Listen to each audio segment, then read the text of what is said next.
Stocks start out the morning higher, but they seem to be weakening a little bit as the morning gets a little older. We started out with all four indices up, but as I speak to you right now, we've actually got the Russell below the flat line by about 0.1%. NASDAQ is only above the flat line by about 0.1%. The S&P is up about 0.4%. The Dow a little bit more than 0.4%. Durable goods orders in the U.S. missed, down 2.2% versus an estimate of down only 0.6%.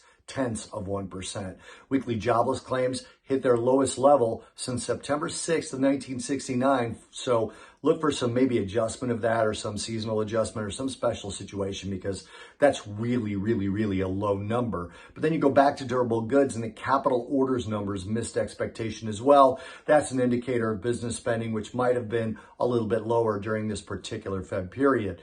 Now, during this particular morning, rates have actually risen. They started out pretty flat, but we've got the 2-year now 2 basis points higher than yesterday's close, the 5-year 4 basis points higher, 10-year 3 basis points higher, and 30-year 2 basis points higher. And that's also sort of steepened the yield curve ever so slightly in the 2s30s and the 2s10s. But that 5-year, 10-year part of the yield curve is now -3. That's completely inverted by 3 basis points. Gold and silver are up 1% and 3% respectively, and crude and copper are down 2% on copper and just below the flat line. 2% on crude and just below the flat line on copper. Now, Fed speak continues. Today we get a speech from Fed Governor Christopher J. Waller. We don't really know a lot about him yet. He's only been a public speaker from the Fed for a little while now.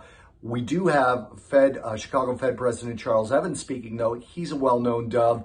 And we've got Raphael Bostic from the St. Louis Fed, who is a well-known dove, going to be watching on whether they talk more aggressively about the path of rates or not. Then looking ahead, earning from Darden Restaurant Group, and also President Biden is meeting with NATO leaders in Brussels to discuss more sanctions. In terms of data tomorrow, March IFO business climate in Germany and final March consumer sentiment in the U.S. We had a bunch of market manufacturing, composite, and services PMIs.